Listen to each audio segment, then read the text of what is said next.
여호야김의 아들 고니야를 폐위시키고, 그리고 느부갓네살이 시드기야를 왕으로 삼는데, 이 시드기야가 또 그 예레미야와의 관계에 대해서 오늘 기록한 내용의 말씀입니다. 예레미야는 참 고난이 많습니다. 그래서 오늘 이 내용을 보시면은 이제 이 예레미야서는 이제 순서대로, 역사적 순서대로 기록된 책이 아니에요. 우리가 볼 때 왔다 갔다 이렇게 합니다. 역사적 순서로 이렇게 기록됐다고 생각하시면 안 되고, 약간 이렇게 좀 왔다 갔다, 장수하고 사건하고 이게 좀 연도가 좀 달라요.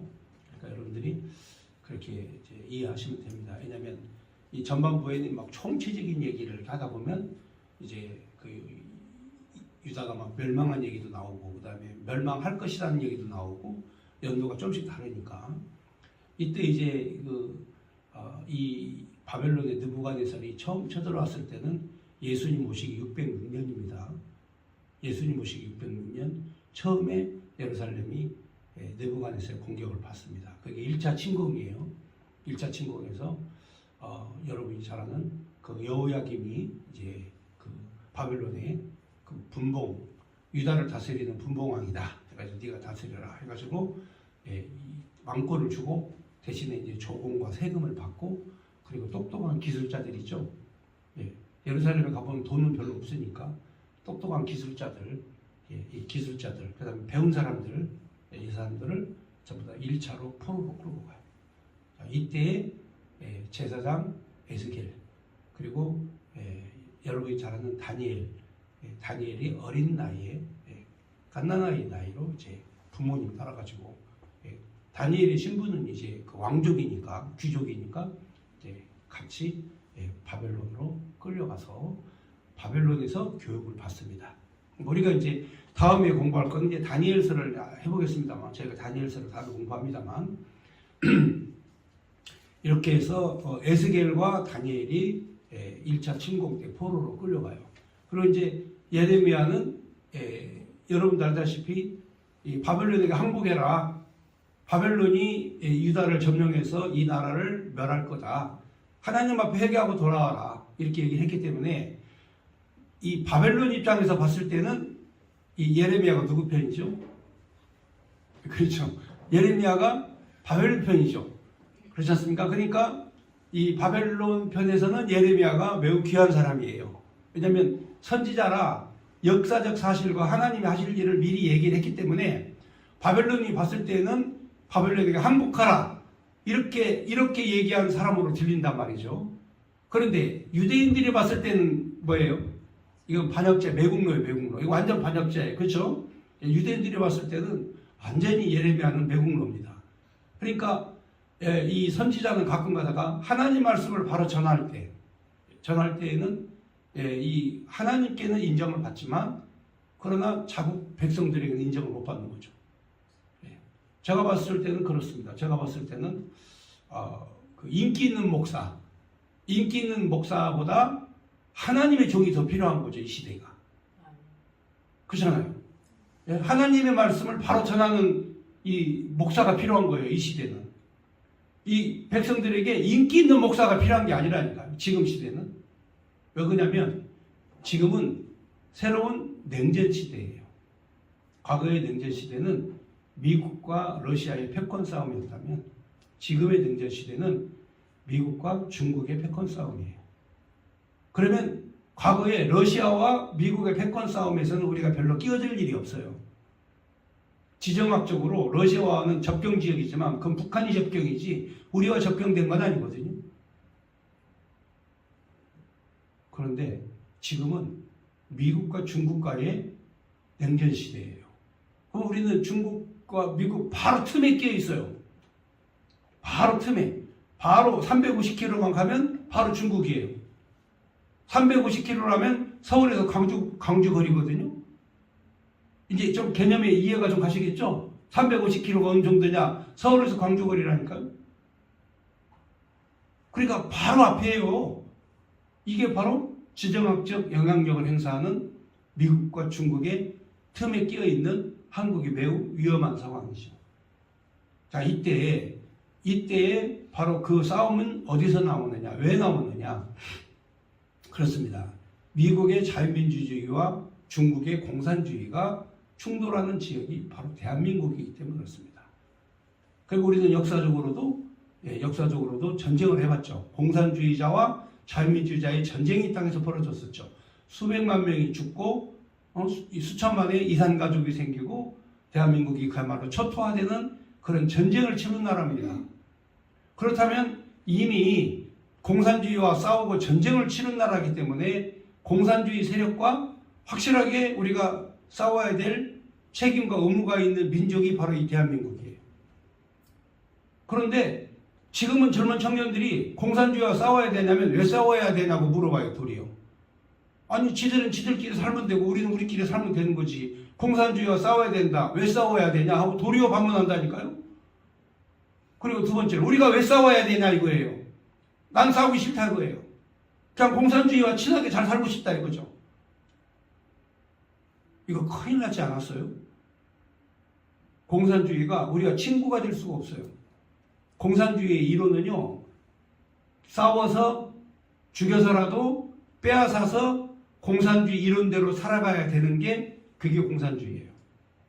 공산주의의 가장 기본적인 철학은 바로 천국이에요, 천국. 모두 다 평등하게 살아가는, 모두 다 평등하게 사는 세상. 이게 공산주의예요. 공산주의 이론이 그렇습니다. 그러니까 거기에 빠진 사람은요, 헤어나지를 못해요. 그러니까 이렇게 잘못된 사상을 교회에서도 전파를 해요, 목사들이. 교회에서도 아니 평등하게 사는 게 뭐가 문제냐, 싸우지 않고 사는 게 뭐가 문제냐, 그러면서 은근히 공산주의를 교회에 받아들이는 거죠. 이런 놈들은 나쁜 놈이야 이렇게 말하면 도리어 그 사람 보러 미쳤다고 그래요. 지금은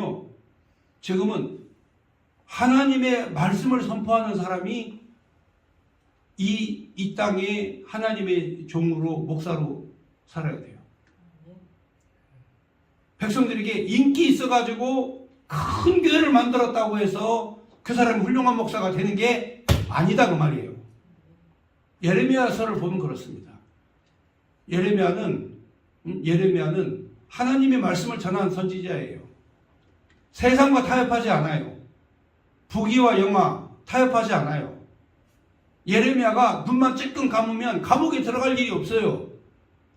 그런데 예레미야는 하나님의 말씀을 선포하다가 여러 차례 감옥에 갇힙니다. 그래서 오늘 이 예레미야서를 읽으시면서 예레미야의 그런 그 영적 능력이, 영적 힘이 어디서 나오느냐? 하나님의 말씀에서 나오는 거예요. 그러니까 우리가 다소간에 좀 힘들게 살아도, 우리가 조금 어려워도, 우리 교회가 이렇게 크게 막 부흥되고 인기 있는 교회가 아니라도 하나님 말씀대로 바르게 정직하게 살아가면 하나님께서 가장 기뻐하시는 주님의 교회로 하나님이 만들어 주신다. 저는 소망 가운데에서 비전을 갖는 거예요. 내 시대에 안 이루어지면 다음 세대, 내 다음 세대가 있잖아, 내 자녀들이 있잖아, 그잖아요. 그들이 다 하나님을 영화롭게 하는 그 일을 함께 하게 될 거예요. 그래서 이 예레미야서는 이 그 시드기야가 이제 그 왕이 됐는데 1차 침공 때 다 포로로 끌려갔고, 그 다음에 이제 그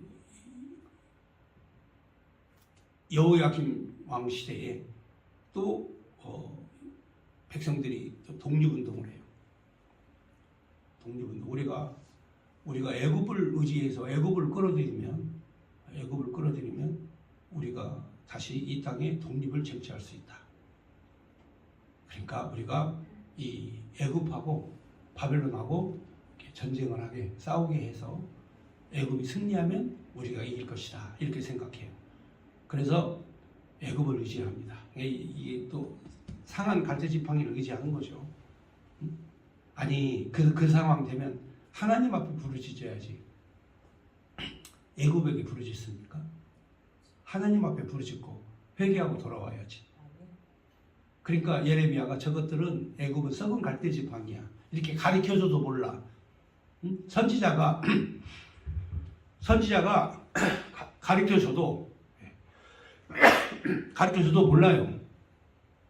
그래서 저들이 또 썩은 가치 지팡이를 의지하는 거야. 그러니까 이제는 그렇게 살면 그냥 뭐 적당히 살 수 있는데 바벨론 왕이 이제 화가 나가지고 예루살렘을 완전히 그냥 멸망시켜 버려요.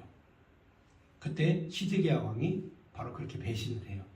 배신을 해서 예루살렘이 완전 멸망, 성전이 다 파괴되고 성전 제사 전부 다 파괴시키고 성벽 다 무너뜨리고 백성들은 세계 만방에 다 뿔뿔이 다 흩어버리고 나머지는 노예로 다 끌고 가고 그래서 이 유다라는 나라가 역사 속에 사라져버려요. 자, 이러한 상황을 맞이하게 되는 이 예레미야의 눈에 자기 백성들을 봤을 때 백성들의 마음이 얼마나 아프겠어요. 예레미야가 그걸 다 눈으로 보고 사는데. 자, 그래서 오늘 그러한 그 절박한 상황, 그야말로 나라가 멸망되고 그리고 느부갓네살이 통치자로 세운 시드기야의 행위에 대해서 우리 잘 기록하고 있습니다. 자, 그러면 37장 1절 말씀 보겠습니다. 요시야의 아들 시드기야가 여호야김의 아들 고니야의 뒤를 이어서 왕이 되었으니, 자, 이는 바벨론의 느부갓네살 왕이 그를 유다의 땅의 왕으로 삼음했더라. 이 내용을 자세히 보면은 요시야의 아들 시드기야라고 써 있죠. 근데 여호야김도 누가 아들이냐면 요시야의 아들이에요. 그러니까 시드기야는 여호야김과 시드기야는 형제간이에요. 무슨 말씀인지 아시겠죠? 그러니까 나라가 이제 이 1차 침공에서 나라가 망해가지고 여호야김이 왕이 됐고, 그 다음에 여호야김을 폐위시키고 요고니아를 왕으로 삼고, 그 다음에 바로 이어서 또 나라를 배신해서 시드기야를 왕으로 삼았어요. 그러니까 역사적으로 놓고 보면은 이 기간이 한 20년 정도. 자, 606년에 유다가 멸망을 했다면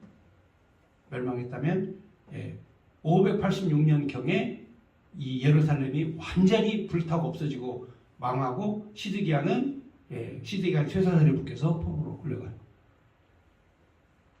그러니까 이런 이 멸망의 기간에 예레미야가 고난을 받는데, 누구에게 고난을 받냐면 왕족과 귀족들에게 고난을 받아.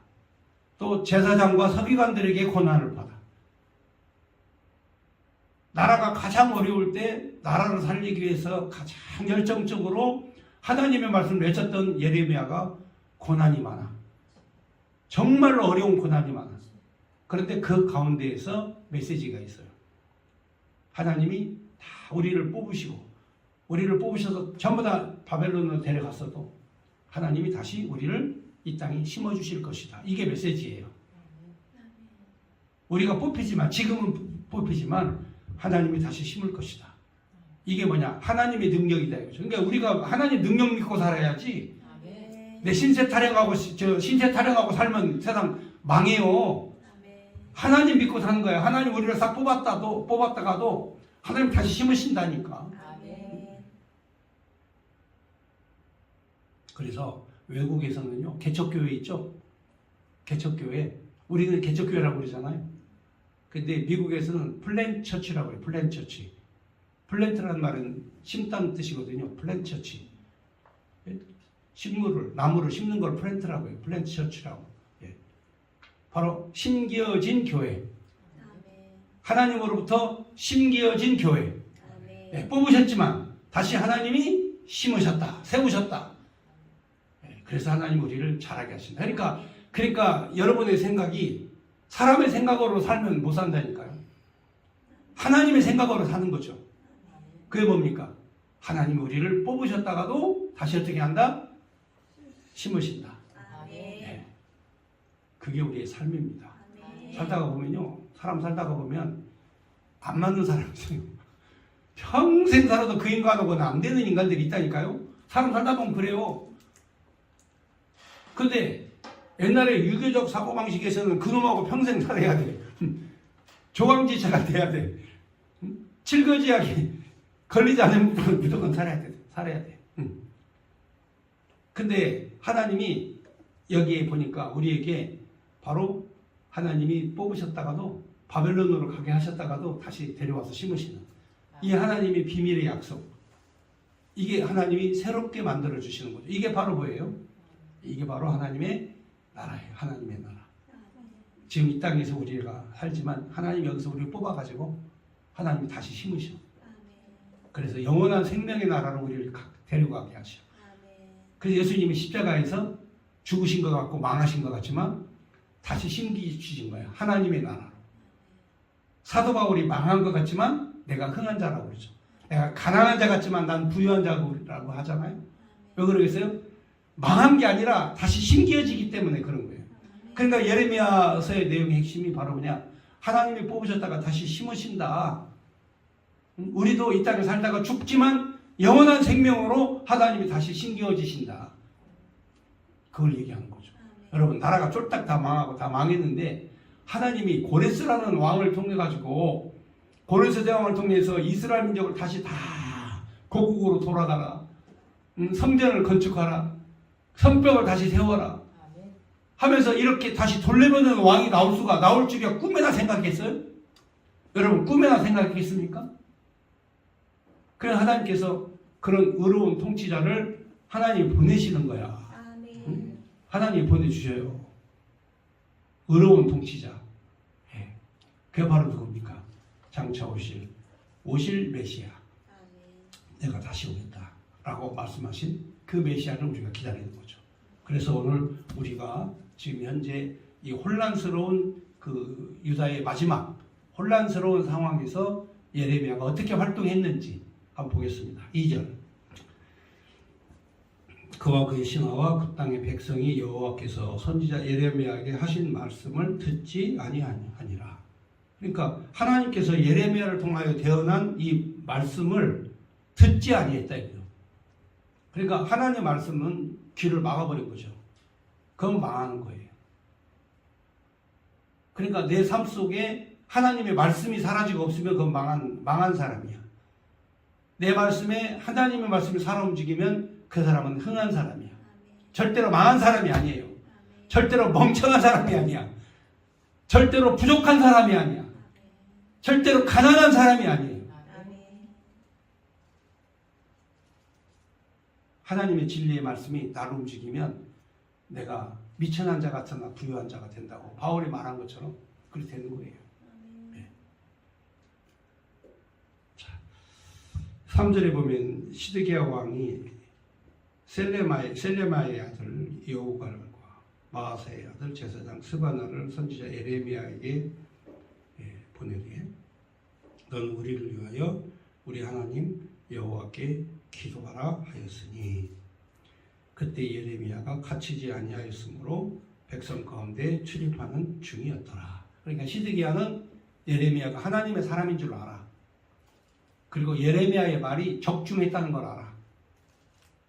어떻게 알았느냐? 바벨론 느부갓네살이 606년 예루살렘에 침공하기 전부터 예레미야가 예언을 했잖아요. 바벨론이 침공할 거다. 여러분 예레미야 앞부분에 가보면 이 앞부분에 보면은 바벨론이 침공하기도 전에 바벨론이 우리를 침략할 거다. 우리가 항복하자. 하나님이 진노 아래 우리를 놓아놨다. 이거는 우리가 어떻게 해볼 방법이 없다. 이렇게 얘기를 했거든요. 그러나 70년 만에 다시 돌아오게 될 것이다. 이게 여호와의 말씀이다. 이렇게 얘기를 했어요. 그러니까 이 시드기야는 예레미야가 신통한 능력이 있는 것을 알아. 벌써 이 나라가 망하기 전부터 바벨론이 쳐들어와서 우리나라를 멸망시킬 거라는 것을 예언을 한 사람이야. 그리고 하나님이 다시 회복시켜 주셔서 돌아오게 할 거라고 하는 이 메시지를 계속 예언을 했기 때문에 시드기야는 예레미야가 신통한 능력이 있는 하나님의 종이라는 걸 알아요. 하나님 말씀은 듣고 싶지 않은데 예레미야가 하는 말이 다 맞거든. 자기는 하나님 뜻대로 살기는 싫어. 여기 아까 1절 읽어보니까 저 2절에 하나님 말씀 듣지 아니하더라 그랬죠? 고관이건 누구건 다 안 듣는데 이 시드기야가 그래도 이 예레미야는 신통력이 있어가지고 다 맞춘단 말이야. 그러니까 사람을 은밀히 보내가지고 예레미야에게 야, 너 하나님의 말씀이 있으면 좀 알려주고 이 나라를 위해서 기도를 좀 해줘라 해가지고 사람을 보내서 기도하라 이렇게 얘기를 부탁을 한 거예요. 4절에 그때 예레미야가 갇히지 아니하였으므로 백성 가운데 출입하는 중이었더라. 바로의 군대가 애굽에서 나오매, 이 바로의 군대가 나오는데 이게 바로의 군대 역사적으로 바벨론의 느부갓네살과 이 애굽의 왕 충돌을 일으키는 갈그미스 전투라는 이제 그런 그 전투가 있어요. 그 세기적 전투인데 누가 패권을 차지하느냐라는 전투에서 바벨론이 이기고 애굽이 집니다. 그래서 바로 그 당시에 바벨론의 세상이 되는 거예요. 그러니까 애굽에 강력한 군대가 있는 호브라의 군대인데 호브라가 이끄는 이 군대가 바로 바벨론의 군대와 전쟁을 하죠. 근데 예루살렘 지역에서 싸우면 이 예루살렘 내 성내에 있는 그런 유대인들과 애굽인들이 이게 힘을 합하잖아요. 힘을 합하니까 느부갓네살의 군대가 철수를 해요. 예루살렘에서 철수를 해가지고 이제 북쪽으로 진을 치려고 올라갑니다. 그러니까 이 애국 군대가 나오니까 예루살렘이 해방이 된 거야. 바벨론의 군대가 철수했어. 철수하고 애국 군대가 이제 이 들어오는 순간 해방이 된 거예요. 잠시 동안. 그러니까 예레미야도 나도 그러면 나도 내볼일 좀 보러 가야 되겠다 해가지고 여러분 잘 아는 예레미야가 이 베냐민 지파 사람입니다.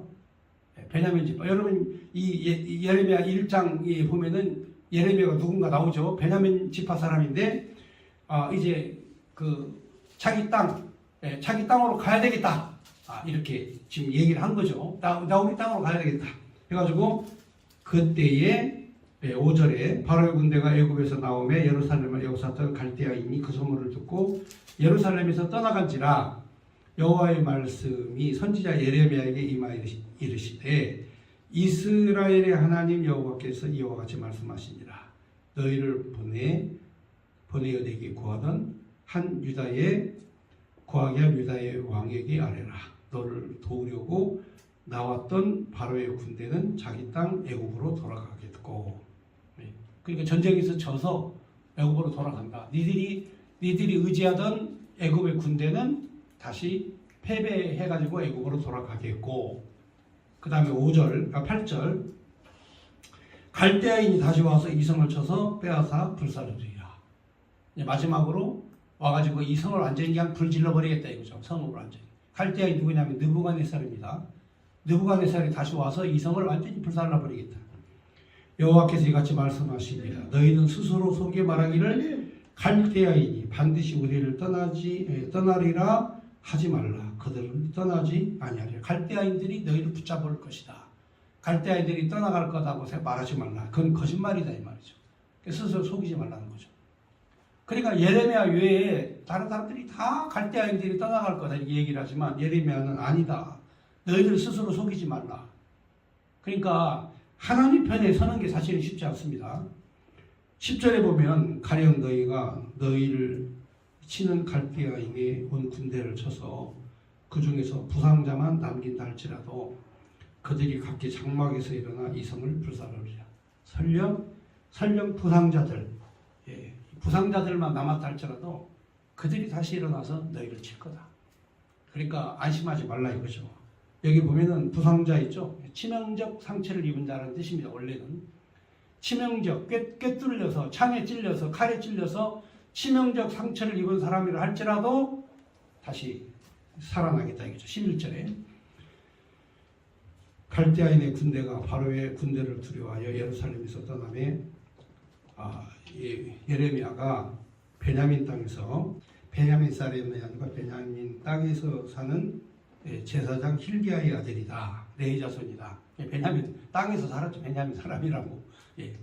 여기 이제 이 내용 보면 나와요. 왜 내가 이 베냐민 사람이라고 그랬냐면 제사장은 레위 자손들은 원래 분깃이었어요. 레위 자손들은 분깃이었고 그 하나님께서 주시는 그런 도피성 나중에 이제 그 레위기서나 출애굽기에 보면 이제 도피성도 나오고 제사장 레위 지파에게는 분깃이 없고 이제 주어지는 성읍이 있어요. 조상들이 살아갈 성읍이 있는데 이 12지파에게 토지를 다 분배를 해주는데 레위 지파한테는 레위 지파가 살 땅을 안 줘요. 그 레위 지파는 성전을 의지해서 살아라. 성전에서 공개하는 사람들이 제물로 살아라 해가지고 레위 지파에게는 땅을 주지 않습니다. 왜냐하면 땅을 주면은 성전 섬기는 것보다 자기 먹고 살라고 농사 짓고 양치고 하는 일에 이 신경 쓰다 보면 하나님 섬기는 일을 못 하잖아요. 그러니까 레위 지파한테는 아예 처음부터 재산 분깃을 안 주는 거죠.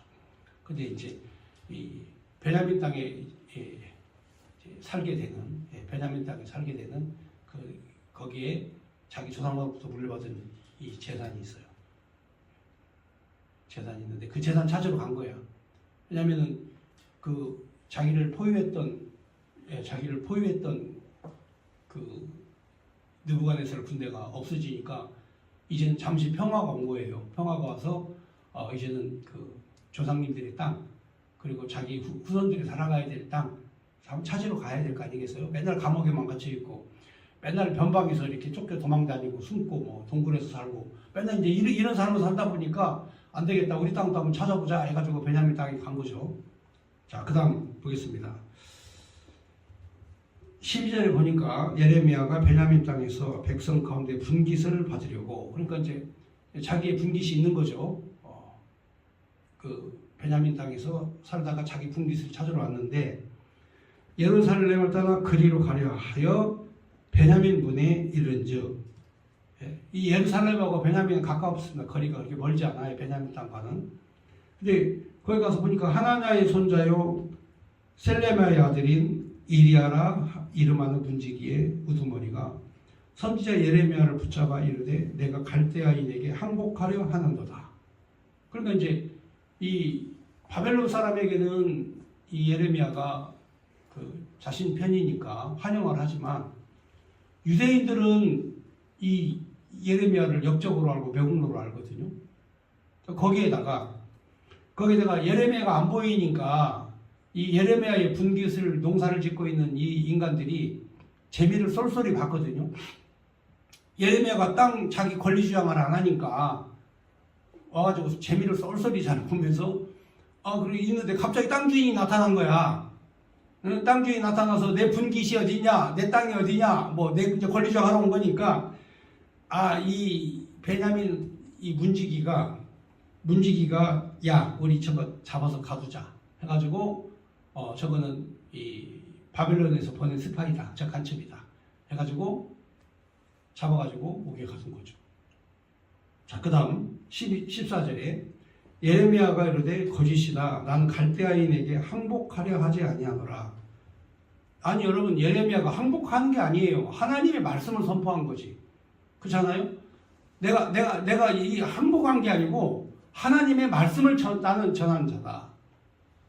그러니까 나는 항복하려 한 것이 아니다. 그러니까 여기 이리야가 이해관계가 있죠. 이해관계. 왜냐면은 그 땅 있잖아요. 그 베냐민 땅에 그 예레미야의 분깃이 있지 않습니까? 그러니까 예레미야도 참 그냥 하나님 앞에 그냥 맡기고 그냥 살아야 되는데 아니 그 땅 쪼가리 좀 찾아보겠다고 그 베냐민 땅으로 또 가요. 여러분 생각하면 어때요? 나라가 그냥 쫄딱 망하고 이런 어려운 상황인데도 불구하고 이 선지자가 자기 조상님들의 분깃을 좀 찾아보겠다고 거기 가가지고 하다 보니까 이해관계가 있죠. 그래서 이리야가 예레미야 아무리 말해도 듣지 않고 예레미야를 잡아가지고 고관에게 끌고 가매 15절 고관들이 노여하여 예레미야를 때려서 서기관 요나단의 집에 가두었으니 이는 그들이 이 집을 옥으로 삼았음이었더라. 예레미야를 때려서 때리고 그러니까 참 고난이 심하죠. 예레미야도 참 자기 모처럼 자기가 자라나고 살았던 고향이 있죠. 살았던 그 고향 땅 거기를 한번 가가지고 어떻게 베냐민 땅이 아나도 사람인데 이 아나도의 모처럼 가가지고 거기서 얻어맞고 드디어 땅도 못 찾고 감옥으로 끌려가는 자, 이런 신세가 된 거죠. 그러니까 하나님이 땅을 주시는 것도 하나님 은혜 가운데 주셔야 되지. 하나님 은혜 가운데 줘야 되지. 하나님 은혜가 없으면 백날 땅이 있어도 아무 소용이 없어요. 백날 땅이 있어도 아무 소용 없습니다. 그러니까 하나님의 이 은혜가 우선이지 분깃이나 재산이나 이게 중요한 게 아니다 이 말이죠. 여기서 이 예레미야가 지금 가서 고난을 받는 게 이게 저기 자기 땅 아나도 고향 땅에 있는 그 땅 쪼가리 몇 개 좀 찾아보겠다고 갔다가 얻어맞고 감옥에 갇힌 신세가 된 거예요. 자, 예레미야가 어디에 갇혔냐면 이제 뚜껑 씌운 웅덩이에 들어간 지 여러 날 만에 예레미야가 뚜껑이 씌워진 웅덩이에 들어갔다. 그러니까 이제 어디에 갇혔냐면은 이제 좀 사람이 살기에 정말 그 살기 힘든 이렇게 곳으로 들어갔죠. 이 우물 같은 곳에 웅덩이 있는데 그 웅덩이에 내가 지붕을 뚜껑을 딱 씌워놔요. 캄캄하죠. 그 다음에 그냥 그 늪지대잖아요. 그 물이 막 차 있죠. 잠도 못 자죠. 여러분 이게 사람 거기다 집어넣고 뚜껑 딱 덮어보면 이게 사람 살 일입니까? 그러니까 이 요나단의 집에 감옥은요. 그야말로 이게 진짜 인간이 살 수 있는 그런 감옥이 아니에요. 뚜껑 씌워가지고 거기다 놓으면 이제 며칠만 지나면 죽을 목숨이야. 그런데 이 소문을 시드기야가 듣습니다. 시드기야가 듣고 예레미야를 거기서 꺼내줍니다. 17절 보겠습니다. 시드기야 왕이 사람을 보내어 그를 끌어내고 왕궁에서 그에게 비밀이 물어 이르되 여호와께로부터 받은 말씀이 있느냐? 예레미야가 대답하되 있나이다. 또 이르되 왕이 바벨론 왕의 손에 넘겨지리이다. 아니 일단 살려면 좀 좋은 얘기 해야 되잖아요. 좋은 얘기 해야 되는데 예레미야가 실컷 죽을 놈 꺼내가지고 데려와서 혹시 하나님 말씀이 이렇게 예언을 받은 내용이 있느냐 그러니까 예레미야가 예 있습니다. 그 내용이 뭐냐 그러니까 바벨론 왕이 내려와가지고 당신을 끌어가지고 바벨론 데려갈 거다 이 얘기를 하니 여러분 이거 참 어떻습니까? 여러분이 보실 때 예레미야가 여기서 조금 좋은 얘기하면 대접받고 융성한 대접받고 잘 살 수 있는데 아니 그 감옥에서 끌려 나와가지고 간신히 살아가지고 나왔는데 왕이 물어보니까 세상에 당신은 바벨론 왕의 손에 넘겨질 겁니다 이렇게 얘기를 하죠. 그러면서 예레미야가 다시 시드기야 왕에게 이르되 내가 왕에게나 왕의 신하에게나 이 백성에게 무슨 죄를 범하였기에 나를 오게 가두었나이까. 내가 도대체 간에 무슨 죄를 졌냐. 네. 그렇죠. 선지자는 죄 없이 고난을 당하는 거예요. 그게 선지자예요. 네. 그러면서 19절에 바벨론 왕이 와서 왕과 이 땅을 치지 아니하리라고 예언한 왕의 선지자들이 이제 어디 있나이까. 한번 보세요. 내가 이 나라 망할 거다 그렇게 얘기할 때 그때 신하들, 부하들, 고관, 대작들이 다 선지자, 제사장 할 것 없이 전부 다 이 나라가 망하지 아니할 것이라고 아는 사람들은 다 어디 갔습니까? 그 인간들은 다 어디 갔어요? 전부 다.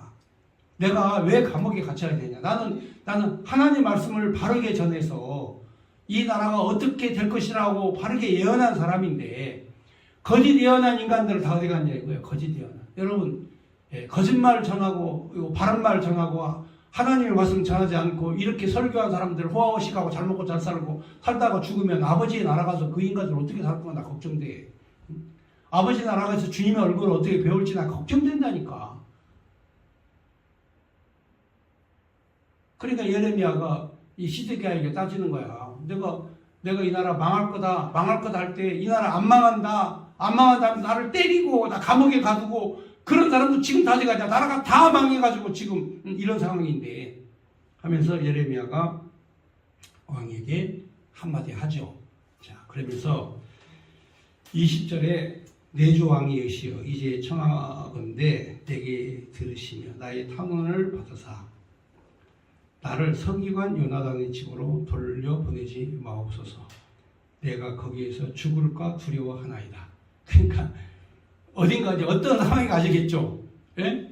땅바닥은 짚어간 그 늪에다가 물이 차 있고 그 다음에 거기 뚜껑을 덮어놨으니까 캄캄하고 어둡고 사람이 살기는 있는데 이거 무덤 속에 집어넣은 거 똑같잖아요. 그렇잖아요. 이런 환경에서 이 살았던 예레미야가 나 거기는 안 간다. 이제 그렇게 얘기를 하는 거죠. 자, 그런데 진짜 이에 시드기야 왕이 명령하여 예레미야를 감옥에 뜰에다 두고 풀어주진 않고 감옥 뜰에다가 두고 떡을 만든 자 거리에서 매일 떡 한 개씩 그에게 주어 먹게 하며 양식입니다. 식량. 그 당시에 유대인들의 식량이 떡인데 먹게 하고 성중에 떡이 떨어질 때까지 이르니라. 예레미야가 감옥들에 머무니라. 뭐 이렇게 이제 뭐 감옥들에만 머물면야 뭐 감사하죠. 근데 또 38장에 보면 구덩이로 또 들어가요. 그러니까 이건 다음 주에 말씀드리기로 하고 이 말씀이 이렇게 예레미야가 고난 가운데 살았다. 자, 이 말씀 여기까지입니다.